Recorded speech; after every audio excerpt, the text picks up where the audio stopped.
Jako miniaturní závodní stroj řítí se tento příslušník říše hmyzu vyprahlými prostorami pouště. V malinkatém tělíčku se skrývá tolik energie, že to přesahuje naši představivost. Živý řetězec vytvořený spěchajícími mravenci se vine pralesním podrostem. Kdyby to byli lidé, museli by uhánět tempem 60 km za hodinu. A hmyz také jinak vidí. Například květiny vypadají očima hmyzu takto. Střední část květu totiž přitahuje pozornost svým kontrastním zbarvením a signalizuje tak všem zájemcům, kde se nachází zdroj sladkého nektaru.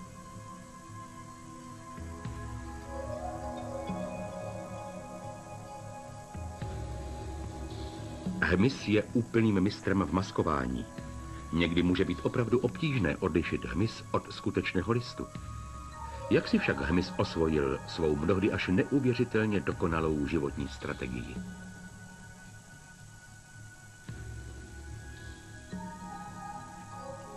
Hmyz je vlastně nejúspěšnější živočišnou třídou ze všech, které na této planetě existují. Rozmanité druhy hmyzu představují asi 70% všech živých organismů. Z tohoto pohledu by mohla být naše Země nazývána planetou hmyzu. Jestliže začneme hmyz zkoumat blíže, otevře se před námi svět plný fascinujících skutečností. Jak ale hmyz dospěl ke své dnešní prosperitě? Zamysleme se trochu podrobněji nad tajemstvím jeho úspěchu. Takto asi vypadala Země zhruba před 300 miliony roků. Pevninu přednedávnem pokryla bujná zeleň, velké stromy vysoké často přes 10 metrů vytvářely souvislé porosty hustých pralesů. A tento prales byl už v té době také doménou hmyzu. Konečně vždyť i první z živočichů, kteří vzlétli k obloze, byli právě zástupci hmyzu. Toto je Stenodictia, živočich, který se svým způsobem života velice podobal současným vážkám. Protofazma, ti zase velmi připomínali dnešní šváby. Hmyz přísluší ke skupině členovců jako kraby a mnohonožky. Jeho původ je dosud zahalen tajemstvím, ale když souš pokryli první pralesy, velice brzy se mu v nich začalo dařit.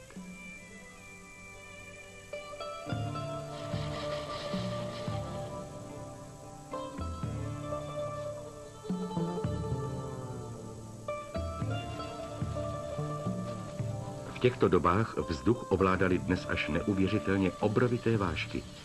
Vždyť například rozpětí křídel vážek rodu Meganoura činilo často 70 cm.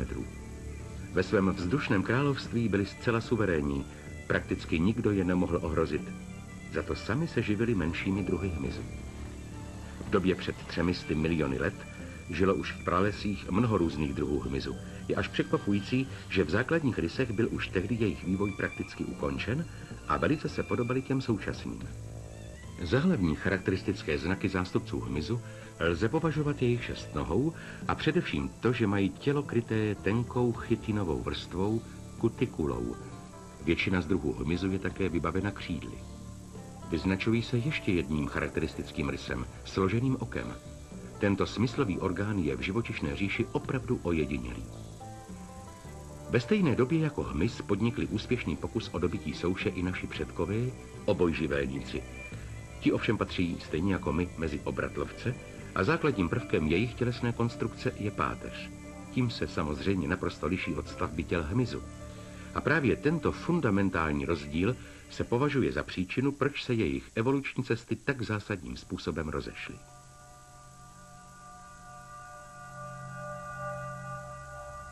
Zhruba před 150 miliony let dosáhli suchozemští obratlovci na své evoluční cestě v určitém smyslu pozoruhodného vrcholu.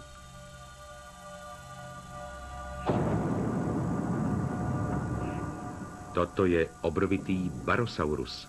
Celková délka jeho těla dosahovala až 27 metrů a vysoký byl 15 metrů, tedy asi jako dům o 5 podlažích.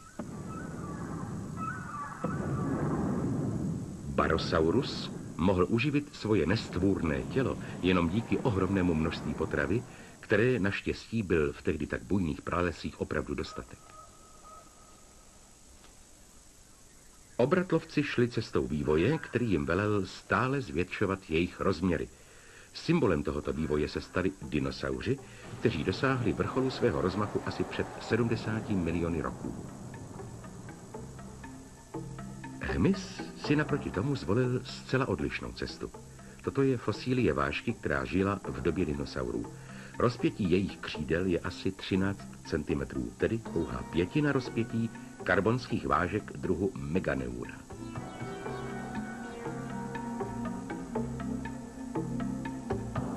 Vážky dodnes patří v říši hmyzu mezi největší tvory, ale jejich rozměry se v průběhu času stále zmenšovaly.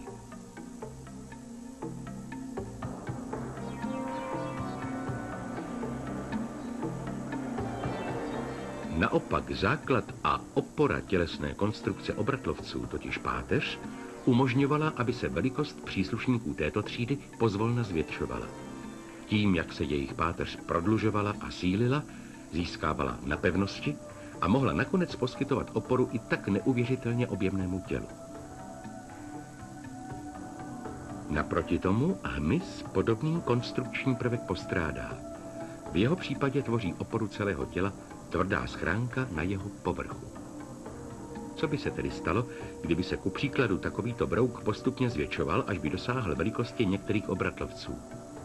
Vzhledem k tenké kutikule by jeho tělo bylo příliš těžké a nakonec by se jeho konstrukce musela zhroutit. Pokusme se proto zesílit jeho tvrdou vnější schránku tak, aby mohla i nadále poskytovat tělu dostatečnou oporu. Teď ovšem bude kutikula zase tak silná, že by uvnitř nezůstal dostatek prostoru pro svaly a ostatní tělesné orgány. Konstrukce těla založená na vnější tuhé schránce jednoduše růstu tělesné velikosti příliš nepřeje. Takže hmyz sice na jedné straně může využívat četné výhody své naprosto specifické tělesné stavby, ale na druhou stranu se musí spokojit s jen relativně nevelkými rozměry. Vyvinula se u něj celá řada rozličných funkčních vylepšení, která jsou vhodná právě pro malé tělo. Například mozek hmyzu obsahuje pouhou miliontinu neuronů v porovnání s mozkem savců, jenže hmyz má k dispozici ještě další miniaturní mozky v každé části těla, které mu umožňují bleskově zareagovat na podněty z okolí. Má také jedinečný systém energetické výměny.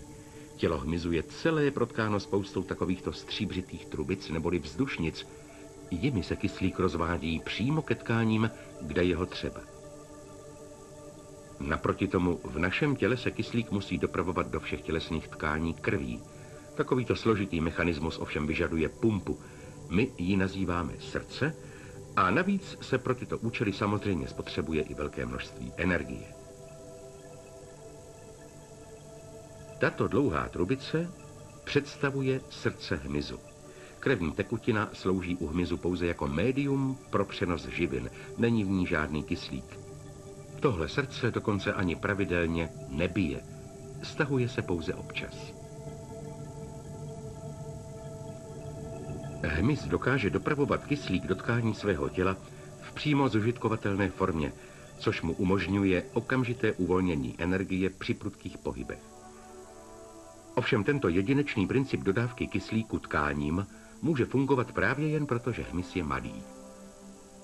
Zrakovým orgánem, který je dokonale přizpůsoben stavbě těla hmyzu, je jeho složené oko.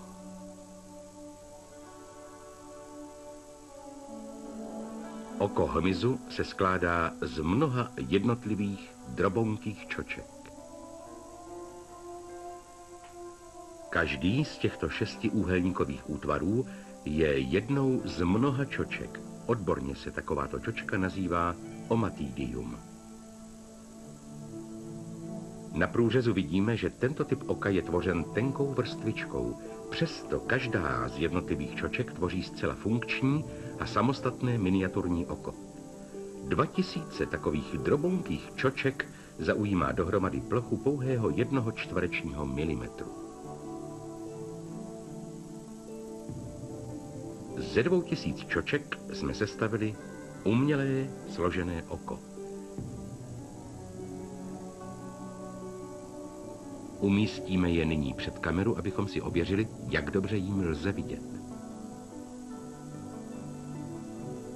Není to sice tak úplně ostré, jak jsme zvyklí, nicméně kontury květů lze rozeznat docela dobře. Je ale třeba poznamenat, že panoramatický záběr oka takové vážky zajišťuje zhruba 25 000 čoček, které zaujímají podstatnou část povrchu hlavy. Tento úžasně komplikovaný aparát je potřeba proto, aby složené oko mohlo být v průřezu stále dostatečně tenké.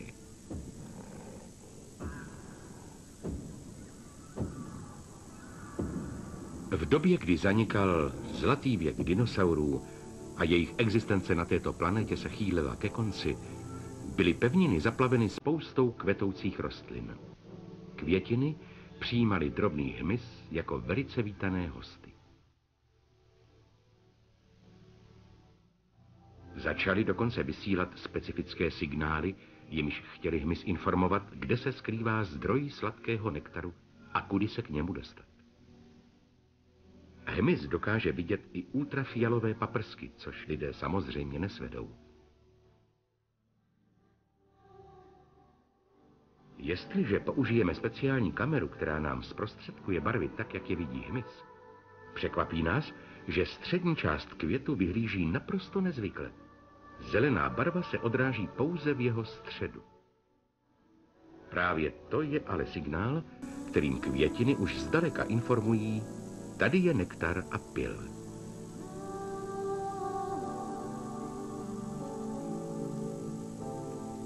Jak rostl počet druhů květin, zvyšoval se i počet druhů hmyzu. Odhaduje se, že koncem období dinosaurů už počet druhů hmyzu dosáhl téměř dnešní úrovně a že také jejich vývoj byl prakticky ukončen. Brouk nosatec je dlouhý necelý centimetr. Dlouhým chobotkem pátrá po částečkách pilu jako jakýsi malý legrační slon.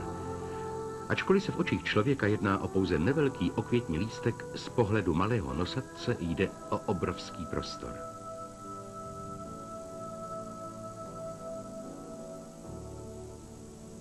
V současné době známe 60 000 druhů nosatců.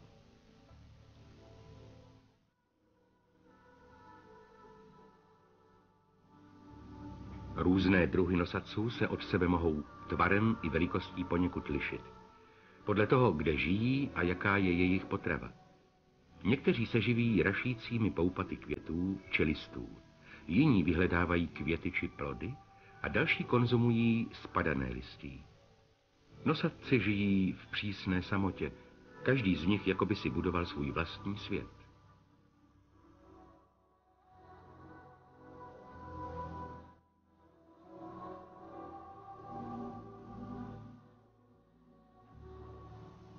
Odhaduje se, že v deštných lesích tropů je na jednom jediném stromě možno napočítat až 300 různých druhů hmyzu.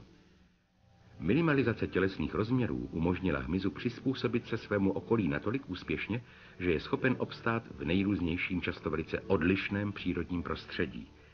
Taková flexibilita zvyšuje šance na přežití a napomáhá zvyšování počtu druhů. Když asi před 65 miliony let po globální přírodní katastrofě dinosauři definitivně vymřeli, otevřelo se před živočichy, kteří toto kataklizma přežili, období nového rozkvětu. Toto je německý Messel, který leží nedaleko Frankfurtu nad Mohanem. Před 50 miliony let tady bylo uprostřed hustého pralesa jezero. Čas od času z jezera stoupaly nebezpečné vulkanické plyny.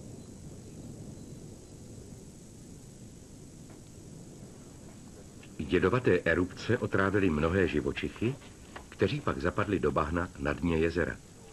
Díky tomu se zde zachovala spousta skvělých fosílií.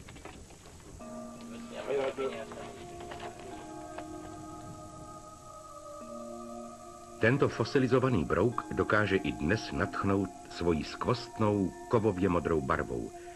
Jedná se o příbuzného dnešních mandelinek. A toto zde je krasec. Díky jedinečným podmínkám naleziště se zachovaly nejen mnohé mikroskopické detaily povrchu těla, ale dokonce i barvy. I tento brouk roháč se uchoval tak, jak vypadá zaživa. Celkem bylo v ropném jezírku u Meslu objeveno na 400 různých druhů hmyzu.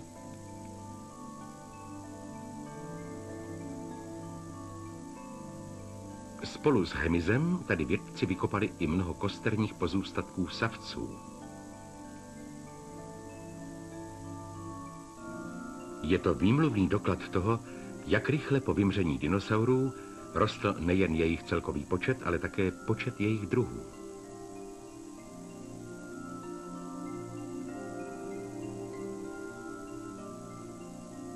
Toto jsou pozůstatky lebeční partie netopýra, savce, který se v tomto nalezišti vyskytuje nejhojněji. Netopýři poletující nad jezerem se občas dostali do oblaku jedovatého plynu a jejich mrtvá těla skončila pohřbena na dně jezera. A protože se všechno událo velice rychle, nestačili strávit ani to, co těsně před svojí smrtí pozřeli. Jejich kořist zůstala v žaludku celkem neporušená. Ve fosilních zbytcích žaludku netopýra lze ku příkladu najít takovéto složené oko. Můžeme potom bezpečně určit, co bylo jeho poslední kořistí. V obsahu zažívacích orgánů lze identifikovat také křídelní šupinky nočních můr.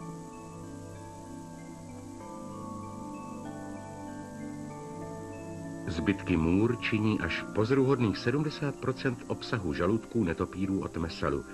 Z toho je zřejmé, že noční motýly byly nejobvyklejší kořistí zdejších netopýrů. Předkové nočních můr přesunuli svoji životní aktivitu do nočního temna patrně proto, aby unikli útokům ptáků, kteří loví za světla. Celkový počet druhů nočních motýlů se dnes odhaduje až na 200 000 různých druhů. Mezi nočním hmyzem je to patrně nejúspěšnější skupina.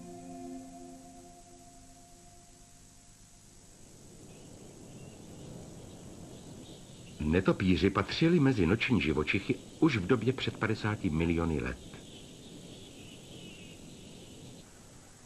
I dnes se většina netopýrů živí můrami. Během dne se netopýři ukrývají v jeskyních či podobných tmavých skrýších. Vylétávají odtud teprve po západu slunce.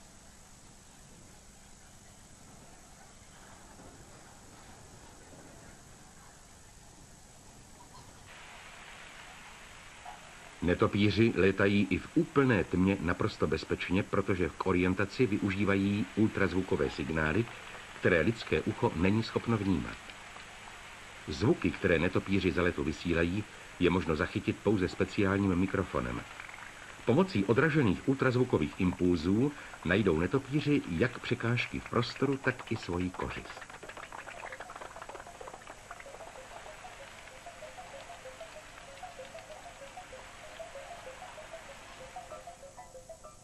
Nosní výrůstky vrápenců připomínají podivnou satelitní anténu. Jimi se směrují ultrazvukové signály. Obrovské boltce mohou někdy zabírat i více než polovinu obrysu hlavy netopýra. Vlastní smyslový orgán, vnitřní ucho, je uloženo v kostěném hlemýždi. Je to úžasně citlivé zařízení, schopné zachytit i ten nejslabší ultrazvukový signál. V mozku netopýra se shromažďuje nesmírné množství informací, které zachytily sluchové orgány. Jejich neustálým složitým vyhodnocováním se netopýr dozvídá všechny životně důležité informace o svém okolí a vnímá je zcela obdobně, jako by je normálně viděl. K lovu můr netopýři disponují různými druhy ultrazvukových signálů. Nejprve vysílají vyhledávací signál, kterým propátrávají širší okolí a snaží se zachytit odraz od nějaké můry. Ve chvíli, kdy netopýr zjistil, kde se můra pohybuje, změní módus vysílaných impulzů na sledovací signál. S jeho pomocí netopýr přesněji zjišťuje místo, kde se můra nachází, její tvar, směr a rychlost letu a v tomto okamžiku už připravuje útok. Jakou úžasnou strategii lovu je nadán obyčejný netopýr. Vždyť to vše připomíná nejmodernější zbraňové systémy. Ale co můry, ty se útoku netopýrů nemohou nějak bránit? Doktor James Fullard z Toronské univerzity studuje smyslové schopnosti nočních můr. Zjistil, že se u můr vyvinul zvláštní orgán, s jehož pomocí dokáží uniknout i netopírům.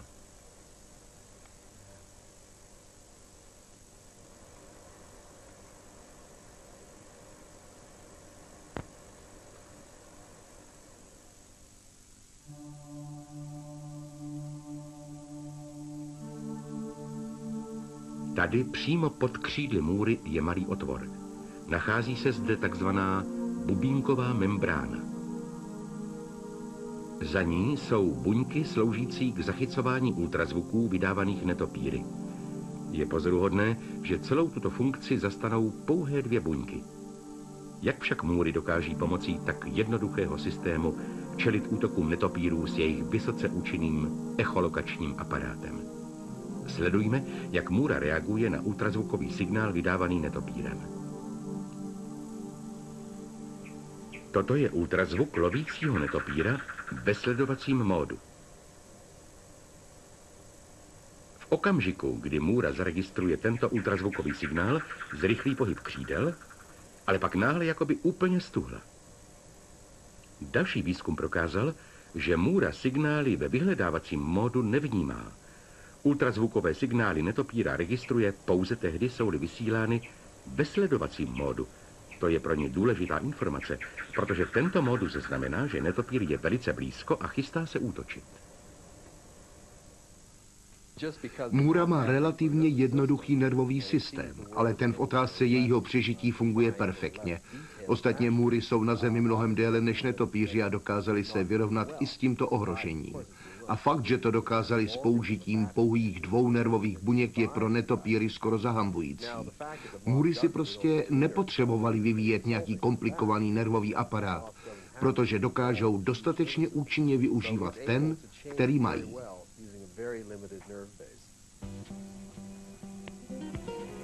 Podívejme se teď podrobněji, co se vlastně děje, když poletující můra zachytí ultrazvukové signály netopíra vysílané ve sledovacím módu.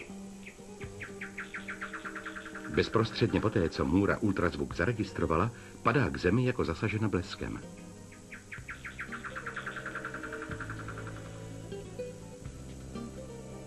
Podrobná analýza jejího letu odhaluje, že můra ve vzduchu nejprve zakličkuje a teprve potom střemhlav padá k zemi. Díky tomu můra často unikne útoku netopíra doslova v posledním zlomku sekundy.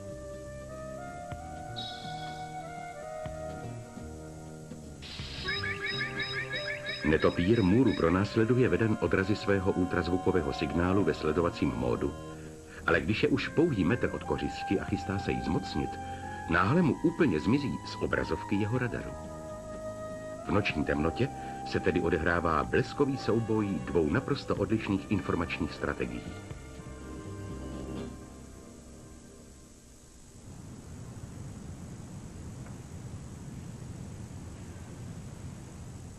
Hmyz přežil právě proto, že svoji mnohdy velice jednoduchou informační strategii dokáže účinně využívat. Jeden druh otakárka z tropického pásma Asie si také osvojil velmi prostou strategii, která mu zajišťuje přežití.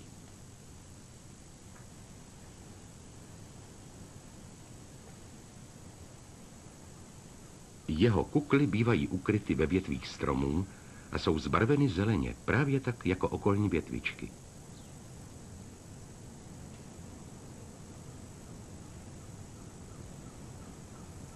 Avšak tyto kukly, přestože patří stejnému druhu, nejsou zelené, ale hnědé. Povšimněte si, že kůra větve, na které je zámotek přichycen, je také hnědá. Jakoby si kukla vybírala svoji barvu podle toho, jakou barvu má její okolí. Cílem je samozřejmě oklamat úhlavní nepřátele, ptáky. Jak ale kukla otakárka pozná, jakou barvu má její okolí? Doktora Hondu z Hirošimské univerzity napadlo, že klíčem k záhadě by snad mohla být větší či menší drsnost povrchu větve. Připravil pro kukly tedy 2 dráty. Jeden zelený, ale s drsným povrchem, a druhý hladký a hnědý. Je to tedy právě opačná kombinace, než tomu bývá v přírodě. Chtěl poznat, co se stane, až se housenky na připravených drátech zakuklí.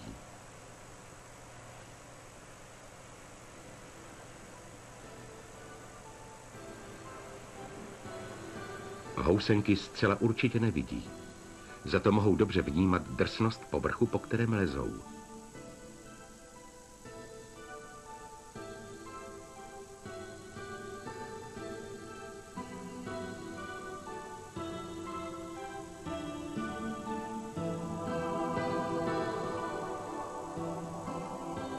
O několik dnů později se kukly na drátě s drsným povrchem zbarvily zeleně, zatímco na hladkém drátě hnědě.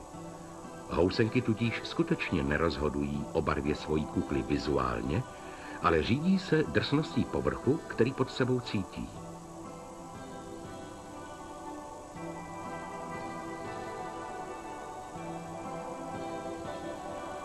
Hmyz nedokáže rozpoznávat podrobnosti ve tvarech jednotlivých částí stromu. Jeho chování musí být tedy založeno na velice jednoduchých informacích. V přírodě prostě platí, že hladký povrch větve znamená větev zelenou a drsný povrch jiné větve znamená větev hnědou. Jednoduchý vzájemný vztah je tady naprosto zřejmý a na něm je založena strategie směřující k přežití. Některý hmyz se dokáže přizpůsobit dokonce i jen na základě letmého dotyku listů.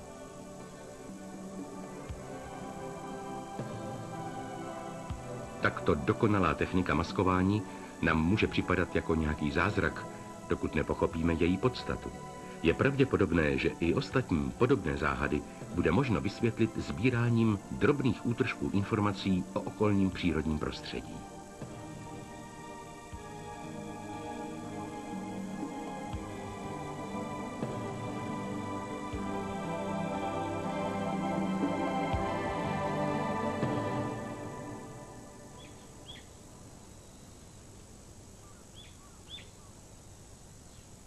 V lese na tokijském předměstí se majestátně tyčí vysoké stromy.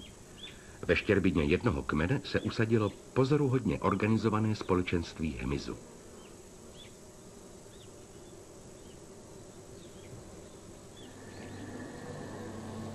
Jsou to divoké japonské včely. Jejich společenství představuje dokonalostí své organizace vrchol mezi všemi včelými druhy.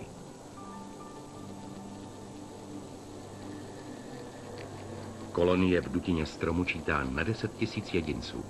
Představuje uzavřený sociální celek.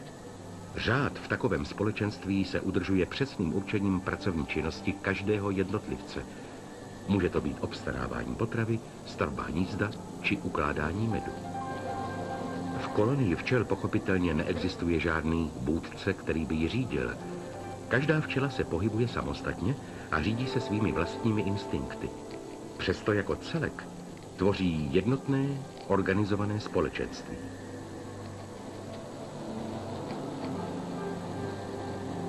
Co jim tedy pomáhá trvale udržovat potřebný řád?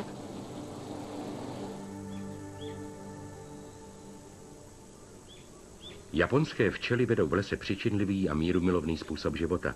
Nicméně čas od času poklidná atmosféra zmizí a scéna se změní v dějiště lítého boje. Blíží se vosa. Vosa má zřejmě v úmyslu ulovit některou z divokých včel vyletujících z hnízda. Jakmile včely zaslechnou zvuk vosích křídel, začínají koordinovaně vydávat pomocí vibrace křídel podrážděné zvuky, které mají nepřítele zastrašit. Vosa reaguje tím, že usedne na zem.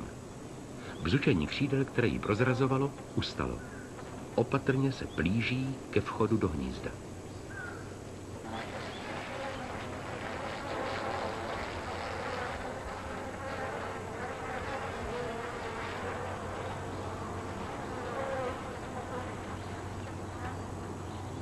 Divoké včely jsou však ostražité a srdnaté. Vrhnou se na vosu, která je několikrát větší než oni sami. Sesype se jich na ní takové množství, že vosu úplně zakryjí.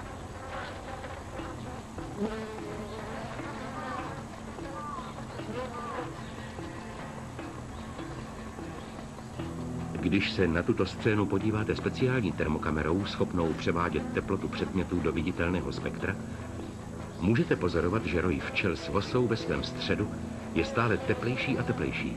Včely totiž dokáží vyrábět teplo pomocí vibrace svalů křídel. Vosy hynou při teplotě vyšší než 45 stupňů Celsia. Včely by dokázaly vytvořit ještě vyšší teplotu, přesto nikdy 45 stupňů nepřekročí. Pokud by totiž teplota dosáhla 48 stupňů, začaly by vlivem horka hynout i sami včely. Regulují tedy teplotu velice obezřetně, tak, aby horkem zabili pouze vosu.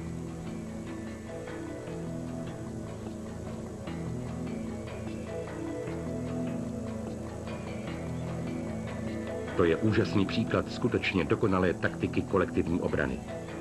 Tímto způsobem dokáží spolehlivě zvítězit nad svým úhlavním nepřítelem, který je přitom mnohem větší než oni sami.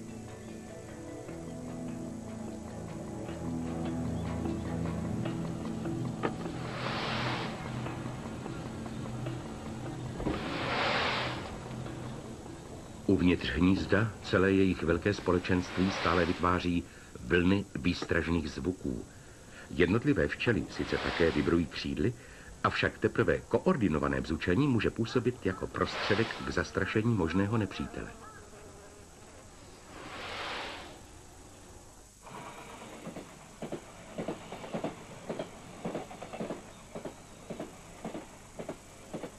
Jaký druh komunikace včelám umožňuje, aby se celé společenství mohlo chovat jednotným způsobem?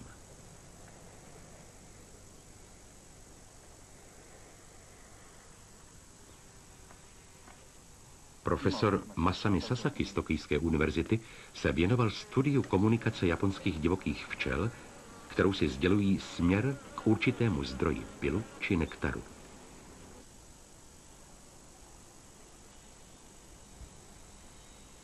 Nejprve krmítko umístil asi 100 metrů od kolonie včel.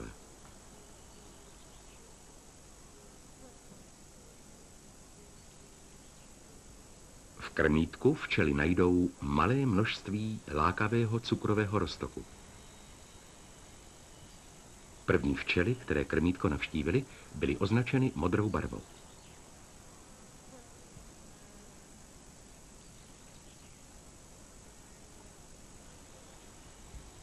Sledujme, jak se budou chovat, až se vrátí do kolonie.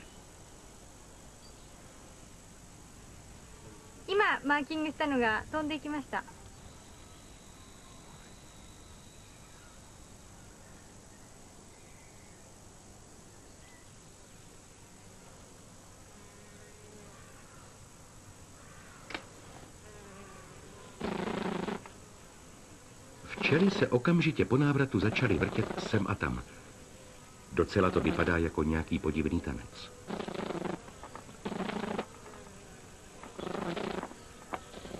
Podíváte-li se na ně pozorně, všimnete si brzy, že některé z včel začaly tančící včely napodobovat. Takové včely byly označeny oranžovou barvou.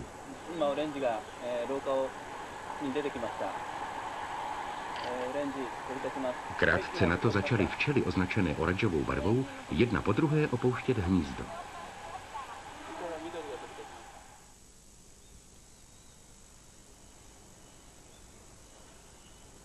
Brzy poté se objevily u krmítka.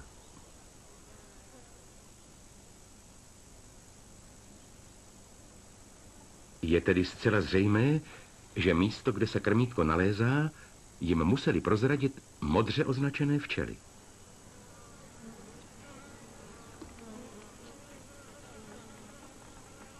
Usuzujeme, že včely ke komunikaci používají i zvuky vytvářené vibrací křídel.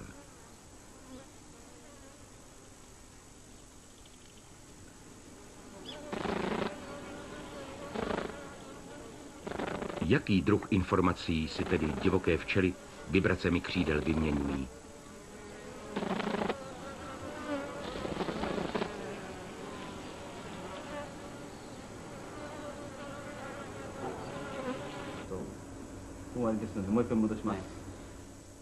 Skupina profesora Sasakiho zaznamenávala tyto zvuky přímo v terénu a pak je v laboratoři podrobně analyzovala.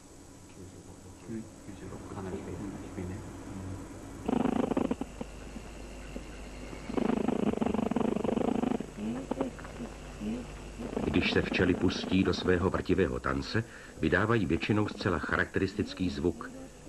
Víme už dokonce, že tento zvuk vyjadřuje vzdálenost mezi kolonií a zdrojem potravy.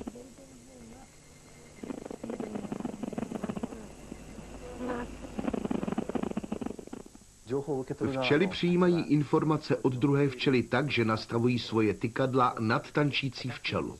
Rezonance v tykadlech jim umožňují přijímat vibrace a oni potom letí přímo ke květině, alespoň tak si to my vykládáme. Někdy postavíme krmítko pouhých 50 cm od kolonie, jindy zase naopak i celý kilometr. Včely, které se od něho vracejí, se pochopitelně hned pustí do svého vrtivého tance. Už jsme přišli na to, že když tančí 1 sekundu, znamená to, že se zdroj potravy nachází asi 670 metrů od hnízda.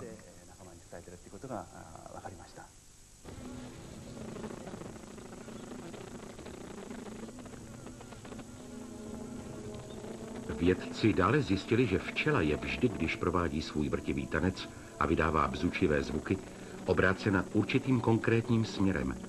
Včela totiž ostatním sděluje směr, kterým je potřeba k potravě letět, pomocí úhlu, jenž svírá osa vrtivého tance, s místem, ve kterém se v tomto okamžiku nalézá slunce na obloze. Hnízdo divokých včel je vůči povrchu země orientováno vertikálně. Včely tedy tančí tak, jako by seděly na kolmé stěně. Takže směr daný osou vrtivého tance a kolmice spolu svírají určitý úhel. Jestliže pak vertikálu nakloníme do směru, v němž se nalézá slunce, určí osa vrtivého tance směr, kterým se nachází zdroj potravy.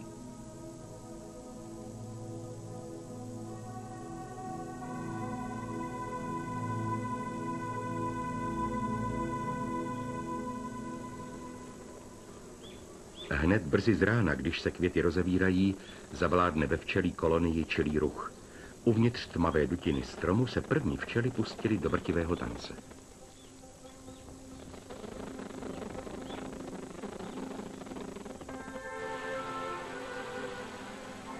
Tím, že se včely vracejí z pastvy a tančí, spousta jiných včel vylétne z hnízda správným směrem. Takže se počet včel, které míří bez váhání přímo k rozkvetlým rostlinám, rychle zvyšuje. V celém jejich společenství nenaleznete žádného vůdce.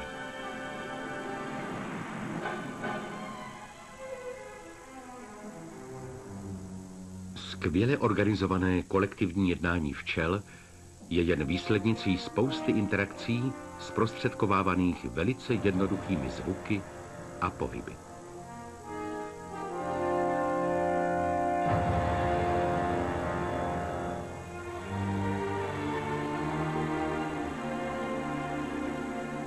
Hmyz dokáže využívat dokonce ještě jednodušší informační strategii.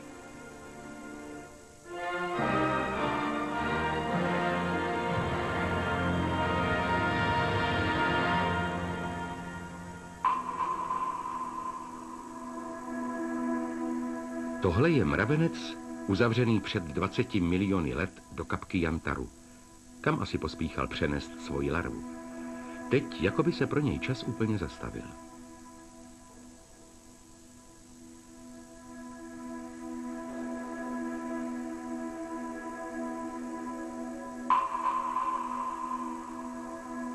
V tomto kousku Jantaru, asi 5 čtverečních centimetrů velkém, je uzavřena celá kolonie s 2000 mravenci.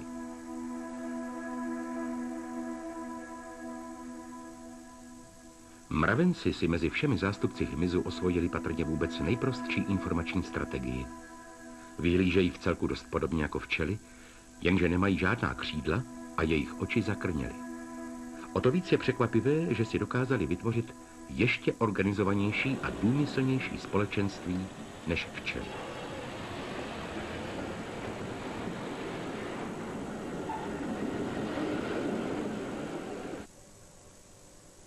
Profesor Jean-Louis Denebour z Bruselské svobodné univerzity zkoumá mravence ve své laboratoři a snaží se odhalit ty nejzákladnější principy, kterými se řídí jejich chování.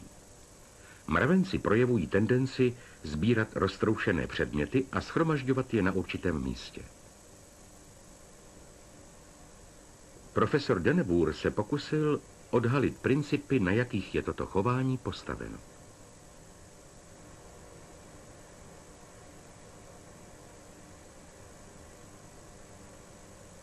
Pravidla, která ze svého pozorování vyvodil, a z nich vyplývající teorie, jsou až překvapivě prostá.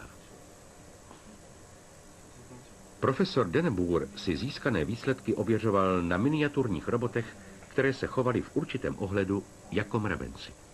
Tihle roboti byli maximálně zjednodušení, jejich chování bylo založeno na pouhých dvou prostých pravidlech. Jestliže se před robotem nachází předmět, robot jej zvedne a potom se pohybuje zcela náhodně zvoleným směrem. Jestliže se robot ocitne před nějakým předmětem a sám drží jiný, složí zde přenášený předmět. Jinak nebyla robotům zadána žádná další programová instrukce. Podívejme se teď, co se stane, máme-li tu třeba 5 takových robotů. Každý z robotů sice fungoval podle vlastního individuálního programu, nicméně nakonec, ač se to může zdát překvapivé, se předměty začaly hromadit na několika málo místech. Takřka by se mohlo zdát, že se tu jedná o složité programově koordinované chování. Je jasné, že tady neexistuje žádné centrum, že zde vůbec chybí jakýkoliv centralizovaný systém ve smyslu, jak jej známe u lidí. Ale o čem nás vlastně tato organizace může poučit? Pravidla, která jsou potřeba k naprogramování takového chování, k vytvoření určitého modelu chování, jsou mnohem jednodušší, přinejmenším nemusí být rozhodně tak složitá, jak se obvykle domnívají odborníci, kteří studují hmyz žijící ve společenstvech. V trase panamského průplavu se nachází malý kousek tropického deštného lesa, ostrůvek Barro Colorado. Profesor Deneboer na tomto ostrově pozoruje jednu velkou kolonii mravenců. Jsou to mravenci Ata, kterým se říká kráječi listů. Do svého hnízda si potom v nekonečné řadě odnášejí malé kousíčky zelené hmoty. Tito droboncí mravenci nám vlastně demonstrují, že někteří živočichové se mohli vydat za prosperitou svého druhu i naprosto jinou cestou, než tomu bylo v případě lidí. Vědci se proto snaží vyzkoumat, jestli by nebylo možno najít nějaká jednoduchá pravidla, jež by charakterizovala chování, které vede k úspěchu.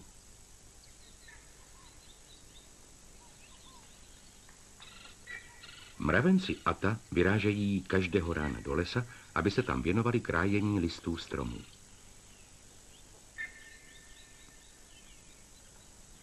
Jejich dlouhé nohy jim přitom slouží jako měřidlo, jímž odhadují velikost kousku, který chtějí odříznout. Ostrá kusadla fungují jako čepele nůžek a lze jimi velice dobře krájet.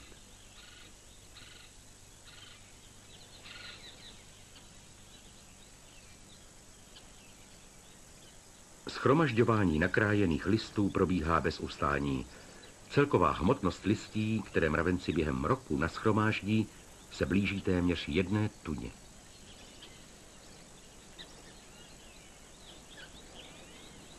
Zpravidla bývají kousky listů, které mravenci nesou, mnohem větší než oni sami. Délka jejich pochodu přitom často přesahuje i 100 metrů.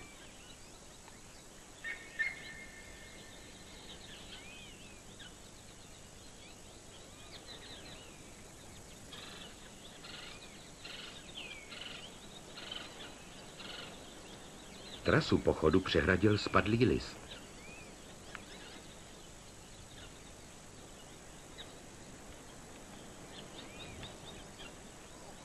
A hned se tady z ničeho nic objevuje mravenec, který se snaží překážku odstranit z přepravní dráhy. Jejich cesty jsou skutečně vždy jako vymetené. Není tu žádné smetí či jiné překážky.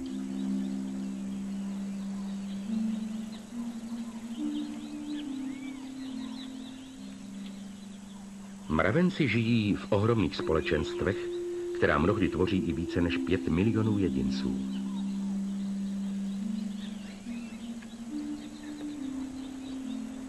Podívejme se teď do mraveniště a prozkoumejme, co se skrývá v jeho nitru.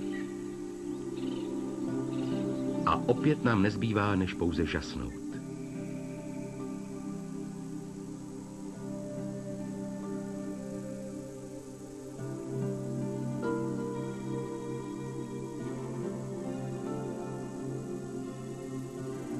Uvnitř totiž už čekají menší mravenci.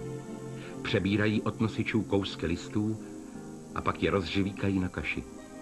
Tuto kaši nalepí po různu na stěny chodeb.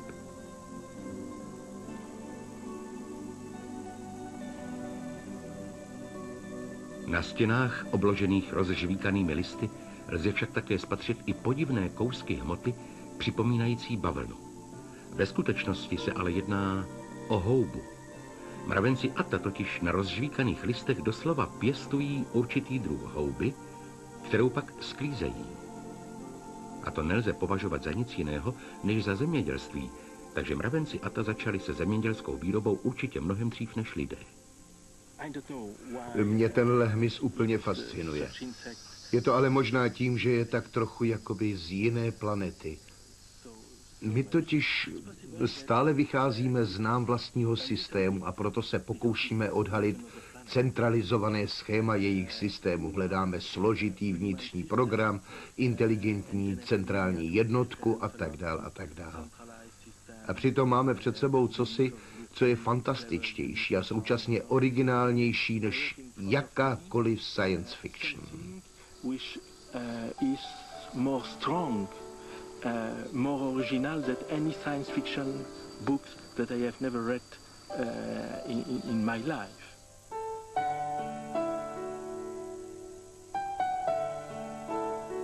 Společenství, které vytvořili mravenci Ata, se naprosto vymyká naší představivosti.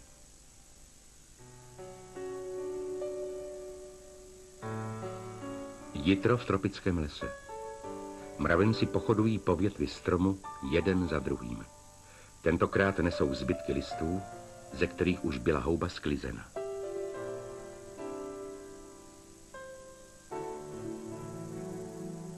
Mravenci skládají všechny použité zbytky listů na zcela určitém místě.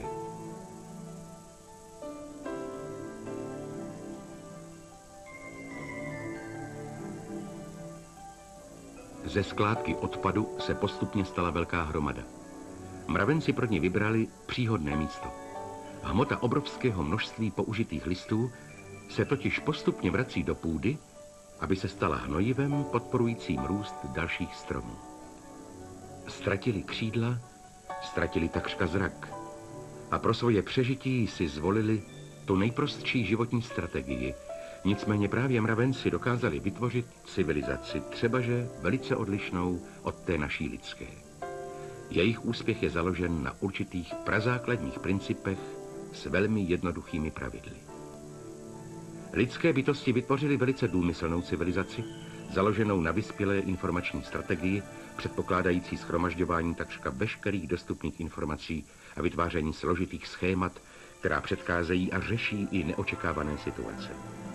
V současné době však můžeme právě u vyspělých technologií, jako je ku příkladu robotika či počítačová technika, konstatovat silný trend důkladně se poučit právě z takových velmi jednoduchých informačních strategií, které jsou vlastní třeba hmyzu. Hmyz zůstal při malých rozměrech těla a přijal jednoduché životní strategie. Naproti tomu však úžasně zdokonalil některé své smysly a vytvořil si jedinečnou schopnost komunikace, která umožňuje existenci i obrovského množství jedinců v jedné velké kolonii. Klíčem k jejich úspěchu je zásada nejlepší je to, co je nejjednodušší. Tuto originální životní strategii si hmyz osvojil už před 300 miliony roků a je docela možné, že právě v takové strategii se mohou skrývat určité velmi podstatné prvky, které otevírají nové, doposud neznámé možnosti, využitelné ve prospěch i naší civilizace.